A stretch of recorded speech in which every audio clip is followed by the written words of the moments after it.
கட்டடக்கலைக்கு உலகளவில் அங்கீகாரம் அதிகரித்து வருவதாக ஆவடி அருகே முத்தா புதுப்பேட்டை ஆலிம் முகமது சாலே கட்டடக்கலை கல்லூரியில் நடைபெற்ற பட்டமளிப்பு விழாவில் மூத்த கட்டடக்கலை வல்லுநர் PS மூர்த்தி தெரிவித்துள்ளார். ஆவடி அருகே ஆலிம் முகமது சாலே கட்டடக்கலை கல்லூரியில் 9வது ஆண்டு பட்டமளிப்பு விழா நடைபெற்றது. இந்நிகழ்வுக்கு கல்லூரியின் செயலாளர் மற்றும் தலைவர் முகமது சலே தலைமை வகித்தார்.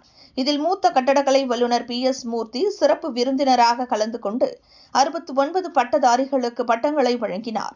பின்னர் அவர் பேசியது, தேசத்தை கட்டியெழுப்புவதில் கட்டடக் கலைஞர்களின் பங்கு மிக முக்கியமானதாகும். இந்த நிகழ்வில் ஒவ்வொரு கட்டடக் கலைஞரும் புதிய இந்தியாவை கட்டியெழுப்புவர்.